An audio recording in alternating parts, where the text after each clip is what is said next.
কাজ ক্ষমতা শক্তি অধ্যায়ের এসএসসি ফিজিক্সের রাজশাহী বোর্ড 2024-এর সৃজনশীল অংশ নিয়ে এখন আলোচনা করব ও সম্ভাব্য দুইটা উপায়ে সমাধান করার চেষ্টা করব। তো আমাদের প্রশ্নে বলা আছে 2 কেজি ভরের একটি ঢিল অথবা পাথর 30 মিটার উপর থেকে স্প্রিংয়ের উপর পড়লো, অর্থাৎ আমি চিত্রটা আঁকিয়ে রেখেছি এভাবে, একটা স্প্রিংয়ের উপর পড়লো এবং এরপর আমাদের কি হলো, এরপর আমাদের যেটা হলো স্প্রিংটি একটু সংকুচিত হবে, স্প্রিংয়ের ধ্রুবকের মান দিয়ে দেওয়া আছে। আমার গ নম্বর প্রশ্নে বলেছে স্প্রিংটি কতটুকু সংকুচিত হবে এবং ঘ নম্বর প্রশ্নে বলেছে পরন্ত অবস্থায় এবং 2 সেকেন্ড পরে যান্ত্রিক শক্তির মানটা কত হবে। তাহলে এখন এই প্রশ্ন নিয়ে আলোচনা করার আগে আমাকে একটা জিনিস খেয়াল করতে হবে, এই যে ঢিলটা এখানে অথবা পাথরটা এখানে আছে, এই অবস্থায় এর সমস্ত শক্তিটাই কি বিভব শক্তি, যার সূত্র হলো mgh। এই শক্তি নিয়েই mgh এই শক্তি নিয়ে সে স্প্রিংয়ের উপর পড়ছে এবং স্প্রিংকে সংকুচিত করে ফেলছে। আমরা স্প্রিংয়ের সূত্র জানি হাফ কে এক্স স্কোয়ার। তাহলে আমরা বলতে পারি আমাদের ক নম্বর সূত্র আনসার এখান থেকে শুরু হচ্ছে, তাহলে আমরা বলতে পারি mgh সমান হাফ কে এক্স স্কোয়ার। এইটা যদি বুঝে যায় তাহলে আমাদের পুরো অঙ্কই কমপ্লিট। কারণ mgh কেন, কারণ আমাদের mgh এর শক্তিটা নিয়েই সে একটা স্প্রিংয়ের উপর পড়ছে।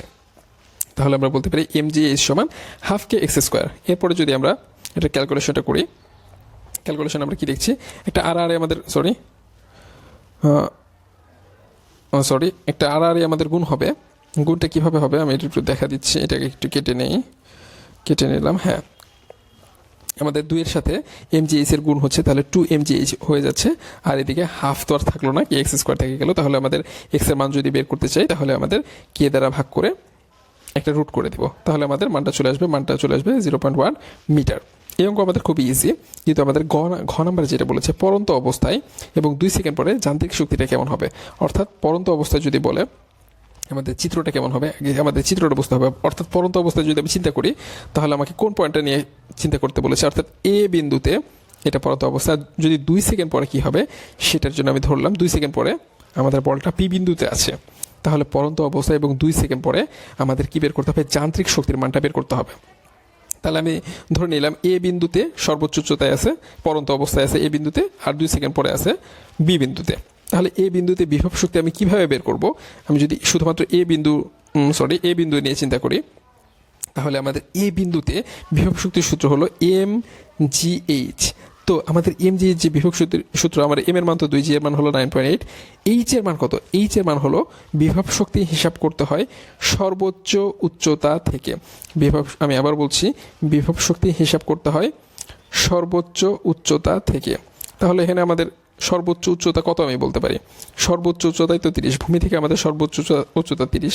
তাহলে আমাদের এখানে এই যে এইচ এর মানটা হবে 30, এই যে এখানে দিয়ে দিয়েছি 30 দিলে আমাদের মান চলে আসে 588 জুল। এরপর আমরা গতিশক্তি বের করবো। গতিশক্তির সূত্র হলো হাফ এম ভি স্কোয়ার। এখন ভি স্কোয়ারের সূত্র কি, ইউ স্কোয়ার প্লাস 2gh। আমাদের একটা জিনিস খেয়াল রাখতে হবে, পরন্ত অবস্থায় আদি বেগের মানটা কত হয়ে যায়, 0 হয়ে যায়। তাহলে ইউ এর মান যদি 0 হয়, 0 স্কোয়ার আমাদের ওটা বাদ চলে যাচ্ছে। তাহলে হাফ এম এর এই 2 আর 2gh এর 2 কেটে যাচ্ছে, শুধু আমাদের mgh থাকছে। এবার এম এর মান জানি, জি এর মান জানি, এইচ এর মান কত হবে, পরন্ত অবস্থায় যদি বিভব শক্তি আমি হিসাব করি তাহলে বিভব শক্তি কোথা থেকে হিসাব করতে হয়, ভূমি থেকে। তাহলে ভূমি থেকে আমাদের এ বিন্দুর উচ্চতা হলো 30 মিটার, এটা সমস্যা নাই, কিন্তু গতিশক্তি হিসাব করতে হয় সর্বোচ্চ উচ্চতা থেকে। আমার দূরত্বটা অর্থাৎ এইচ এর মানটা হিসাব করতে হয় সর্বোচ্চ উচ্চতা থেকে। এখন যদি এ বিন্দুর জন্য হিসাব করতে চাই, ভূমি থেকে উচ্চতা হলো 30 মিটার, কিন্তু গতিশক্তি হিসাব করতে হয় সর্বোচ্চ উচ্চতা থেকে। এখন সর্বোচ্চ উচ্চতা থেকে এই বিন্দুর দূরত্ব কত, সর্বোচ্চ উচ্চতায় তো এই বিন্দুটা, আমি আবার দেখাচ্ছি, সর্বোচ্চ উচ্চতায় তো এই বিন্দুটা আছে, তাই না? তার মানে সর্বোচ্চ উচ্চতায় যদি এই বিন্দু থাকে তাহলে তার দূরত্ব হবে 0। আমি আবারও বলছি, বিভব শক্তি হিসাব করতে হয় ভূমি থেকে এই বিন্দুর দূরত্ব কত, ভূমি থেকে এই বিন্দুর দূরত্ব হলো 30 মিটার, কিন্তু সর্বোচ্চ এ বিন্দু থেকে সর্বোচ্চ উচ্চতার দূরত্ব কত, এ তো সর্বোচ্চ উচ্চতায় আছে, এই জন্য সর্বোচ্চ উচ্চতার মান 30, এ বিন্দু আছে 30-এ, তখন 30 থেকে 30 বিয়োগ করলে আমাদের আসবে 0। এই জিনিসটা একটু বুঝতে সমস্যা হতে পারে, এছাড়া অন্যান্য সকল বিষয় খুবই সহজ। তাহলে আমাদের এই জিনিসটার মান হয়ে যাবে 0। তাহলে এ বিন্দুতে মোট শক্তি হবে 588, যেটা এটার মান 0 যোগ করলে আমাদের 588 হবে, মানের কোনো পরিবর্তন হবে না। এরপরে আমাদের যেটা করতে হবে, 2 সেকেন্ড পরে আমাদের গতিশক্তি একবার বের করতে হবে, আবার দূরত্ব একবার বের করতে হবে। তাহলে আমি যদি চিন্তা করি 2 সেকেন্ড পরে দূরত্বর বের করার জন্য আমরা সূত্র কি লিখবো? সূত্র আমাদের এইচ সমান u t plus half square, H এর মানটা। এখন যেহেতু পরন্ত অবস্থায় এই জন্য এইটার মানটা প্লাস হয়ে যাচ্ছে, তাহলে ইউ এর মান তো জিরো, পরন্ত অবস্থায় আদি বেগের মান জিরো থাকে, টি এর মান বসানো হয় নাই কারণ জিরোর সাথে যাই কিছু গুণ করি না এখন আমাদের মান জিরোই চলে আসে। জি এর মান 9.8 এবং সময়ের মান হলো 2, তাহলে আমাদের গুণ করে চলে আসছে 19.9 মিটার। এই 19.9 মিটার কিন্তু সর্বোচ্চ উচ্চতা থেকে সে এতটুকু আসছে। ওকে, আর 2 সেকেন্ড পরে বেগের মান কত? আমার বেগের মান সূত্র জানি ফি সমান ইউ প্লাস জিটি, যেহেতু পরন্ত অবস্থায় জন্য প্লাস হচ্ছে। ইউ এর মান হলো আমাদের 0, জি এর মান 9.8 এবং সময়ের মান হলো 2 সেকেন্ড। এইটার মান আসছে ওই একই 19.6 মিটার পার সেকেন্ড। তাহলে আমরা এখন কি বলতে পারি? আমরা এখন যে কাজটা করতে পারি, এই চিত্রটাকে একটু নিচের দিকে নিয়ে আসি।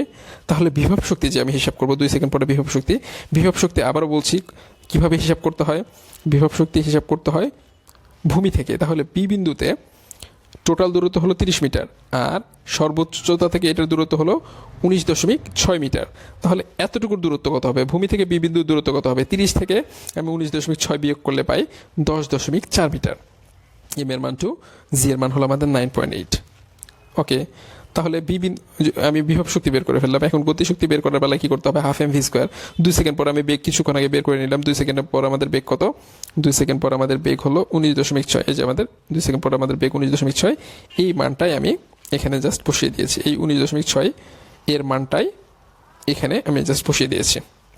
তাহলে একটার জন্য মান আসে 203.484 আর একটা মান আসে 384.16।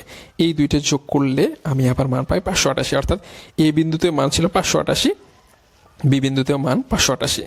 এখন এই কাজটা তোমরা, আমি যেহেতু বলেছি সম্ভাব্য দুইটা অন্য একটা ভাবে করতে পারো। সেটা কিভাবে? সেটা হলো বি বিন্দুতে আমার গতিশক্তি বের করতে হবে। ঠিক আছে, আমি একটু চিত্রটা একটু দেখাচ্ছি। বি বিন্দুতে আমার গতিশক্তি হিসাব করতে হবে।